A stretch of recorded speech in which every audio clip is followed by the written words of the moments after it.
So, gagawin natin ngayon na magkaroon ng contour. Click natin yung contour. Then, click natin outside. Bawasan natin steps. Gawin natin 1 dahil isa lang yung outline ng contour na gagawin natin. Yan. Medyo manipis siya. So, adjust natin. Click natin dyan sa may taas. Yan. Pwede tayo mag-click dyan na up or down para mabawasan at madagdagan. Or i-type natin yung number para mabago yung kapal or nipis ng contour. Sa Photoshop, yan yung katumbas ng stroke, yung contour. So, ayan, sa Corel, contour ang tawag sa kanya. So, adjust natin. Gagawin nating 0.012. Okay na yan sa atin. I-right click natin ngayon dahil paghihiwalayin natin siya. Break contour group apart. Okay, so magkahiwalay na siya.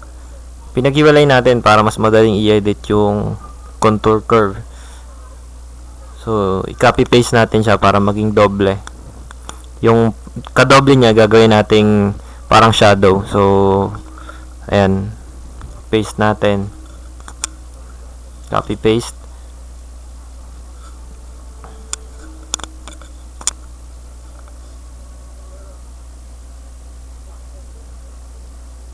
Ayan, copy paste lang muna natin siya. Okay, ayan. Ngayon, ilipat natin sa ilalim ng text. Kasi yung text ang dapat nasa ibabaw.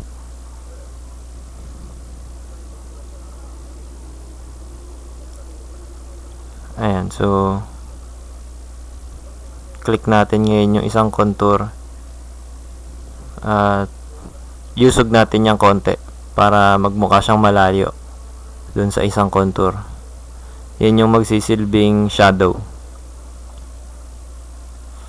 Okay, click natin yun yung dalawa at pagsasamahin natin. So, gagamitin natin yung weld. Kasi pag combine, hindi magkakahalo yung mga lines niya. Magkakasama lang yung dalawang curve. So, kailangan natin paghaluin yung lines.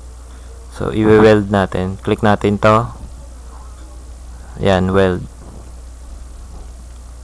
Okay, so magkasama na siya ngayon. Palitan lang natin yung kulay para mas magmukha siyang shadow. Pagpapalitin natin yung black ang ilalagay natin sa shadow. So, enhance yung view para mas makita natin. Click natin ngayon yung text at gawin natin yellow. At ayan, click natin muna yellow.